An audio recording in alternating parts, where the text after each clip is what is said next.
Meaner than them, so please don't violate my rights.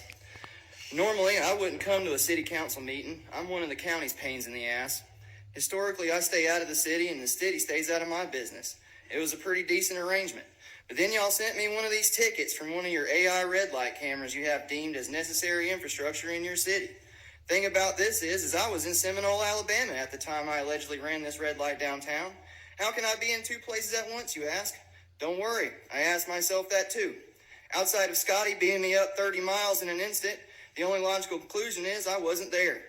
These things have been deemed unconstitutional for this reason, because the enforcement action of 316.0083 unduly shifts the burden of proof to the vehicle owner, me, to prove my innocence rather than the state having to prove my guilt.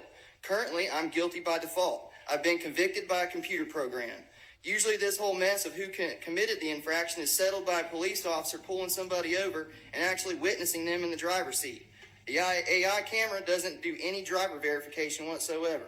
To get your constitutionally mandated due process, you have to jump through hoops put up by Automated Enforcement Division, a private company in Orlando that's owned by another corporation called Novoa Global, which is owned by a Chilean-Swedish millionaire named Carlos Hofstedt. So not only does this process flow through a private company, our DMV records and personal registration information are accessible by a foreign actor. But anyway, AED sends you this paper, and if you want to fight this thing because you're wrongfully accused, me again, you can't just request a hearing through PPD or the courthouse. Remember, Carlos is involved, so if you have to go through his company, his website, print off his paper, fill it out with enough information to take out a home loan, have it notarized, mail it to the foreign actor, Carlos in Orlando, and then wait for something from someone to tell you about a hearing. This is undue burden even to begin to try to get some kind of due process. Paying is super easy though, go figure. And about that, you can't pay cash. PPD doesn't accept it, and neither does Carlos. According to 31 USC 5103, all U.S. currency and coins must be accepted for all government obligations, fines, fees, taxes, and due. So not only does this whole thing violate constitutional due process, it violates federal law by not accepting U.S. currency to satisfy a government action.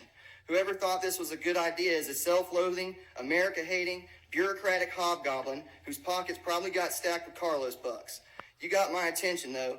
I'm going to become a more frequent voice down here working to expose frauds and petty tyrants. Congratulations, you all got yourselves a new pain in the ass.